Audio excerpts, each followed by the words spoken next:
தமிழ்நாடு முழுவதும் வரைவு வாக்காளர் பட்டியல் வெளியீடு. சுமார் 97 லட்சம் வாக்காளர்கள் நீக்கம்.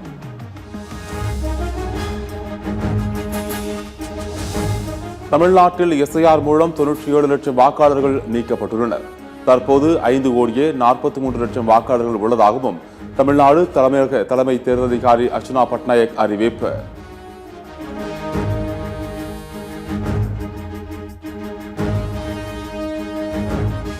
தமிழ்நாட்டில் தற்போது 2,66 லட்சம் ஆண் வாக்காளர்கள் உள்ளனர்.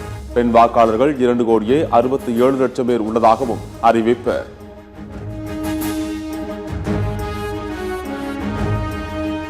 வரைவு வாக்காளர் பட்டியலில் பெயர் இல்லாதவர்கள் படிவம் 6 பூர்த்தி செய்து ஜனவரி 18 வரை விண்ணப்பிக்கலாம்.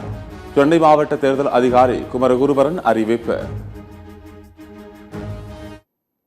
இந்த டிராஃப்ட் ரோல்ல பேர் வரலன்னு சொன்னா உங்க பேர் போயிடுச்சு. ஸோ இந்த ஆப்சென்ட்டோ, ஷிஃப்ட்டோ, டெத்தோ, டூப்ளிகேட்டோ இந்த காரணத்து மூலமா வெளியே அவங்க போயிட்டாங்க. பேசிக்கலி ஓட்டில் அவங்களுக்கு இப்ப பேர் இல்லை. ஆனா இவங்க தொகுதி மாறி இருக்கலாம். ஆனா அப்போ அவங்க உள்ள கொண்டு வர்றதுக்கு நம்ம படிவம் 6 மூலமா தான் கொண்டு வர முடியும். தமிழ்நாட்டில் அதிகபட்சமாக சென்னை மாவட்டத்தில் 14,25,000 வாக்காளர்கள் நீக்கம். சென்னையில் உள்ள 16 தொகுதிகளில் அதிகபட்சமாக வேளச்சேரி தொகுதியில் 1,27,000 வாக்காளர்கள் நீக்கப்பட்டுள்ளனர்.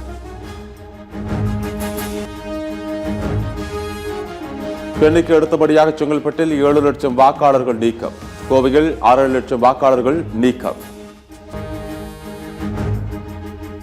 தமிழ்நாட்டிலேயே குறைந்தபட்சமாக அரியலூரில் 24,368 வாக்காளர்கள் நீக்கம். நாகப்பட்டினத்தில் 57,338 வாக்காளர்கள் நீக்கப்பட்டுள்ளனர்.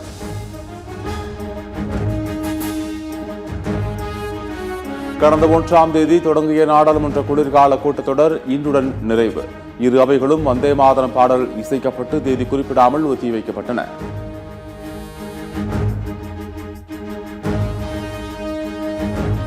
சென்னையில் 200 வார்டுகளில் தூய்மை பணியாளர்களுக்கு கழிப்பறையுடன் கூடிய ஓய்வறைகள். சென்னை மாநகராட்சியில் தீர்மானம் நிறைவேற்றம்.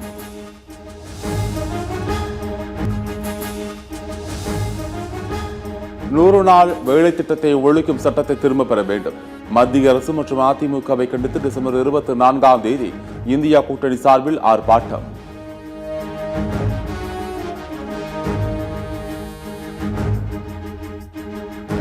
சென்னை அண்ணா அறிவாலயத்தில் திமுக நிர்வாகிகளுடன் முதல்வர் ஸ்டாலின் 1-to-1 சந்திப்பு. அரக்கோணம், சோளிங்கர், கலசப்பாக்கம் தொகுதி நிர்வாகிகளுடன் திமுக தலைவரும் முதல்வருமான ஸ்டாலின் ஆலோசனை. 2021 தேர்தலின் போது செவிலியர்களுக்கு அளித்த வாக்குறுதி எண் 356 நிறைவேற்றாதது ஏன் என எடப்பாடி பழனிசாமி கேள்வி. திமுக அரசால் பணி நீக்கம் செய்யப்பட்ட அனைத்து செவிலியர்களுக்கும் மீண்டும் பணி வழங்க வேண்டும் என தமிழக அரசுக்கு வலியுறுத்தல். தூத்துக்குடி மாவட்டம் சாத்தான்குளம் அருகே பட்டப்பகலில் இளைஞர் வெட்டி படுகொலை.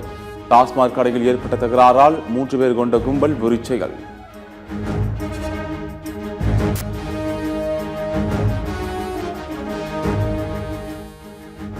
உத்தரகாண்ட் மாநிலத்தை தண்ணீர் குடிக்க சென்ற புலிக்கு காத்திருந்த அதிர்ச்சி. முதலையிடமிருந்து 100 இளைஞர்கள் உயிர் தப்பிய காட்சிகள் வைரல்.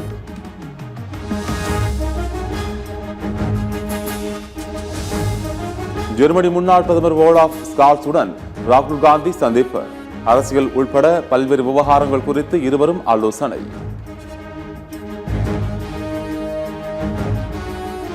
ஆஸ்திரேலியாவின் பாண்டி கடற்கரையில் தீவிரவாத தாக்குதலில் 15 பேர் சுட்டுக் கொல்லப்பட்ட சம்பவம். அலைசறுக்கு வீரர்கள், நீச்சல் வீரர்கள் கடலுக்குள் இறங்கி அஞ்சலி.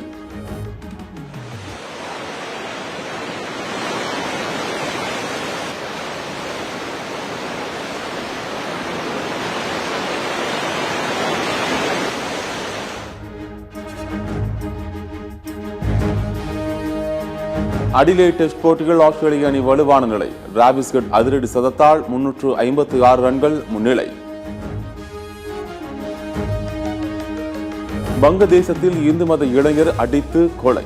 உடலை நடுரோட்டில் வைத்து எரித்த கும்பல் குறித்து விசாரணை. ஆஸ்திரேலியாவில் பயங்கரவாத தாக்குதலின் போது ஆயுதங்கள் ஏதுமின்றி பயங்கரவாதியை மடக்கி பிடித்த ஹீரோவுக்கு $2.5 மில்லியன் பரிசு. காயம் ஏற்பட்டு மருத்துவமனையில் சிகிச்சை பெற்று வரும் அல் அகமதுவுக்கு 22.41 கோடி பரிசாக வழங்கப்பட்டது. அடுத்த ஆண்டு பிப்ரவரியில் தொடங்கும் T20 உலகக்கோப்பை கிரிக்கெட் தொடர். தசுன் ஸ்ரீனகா தலைமையிலான இலங்கை அணி அறிவிப்பு.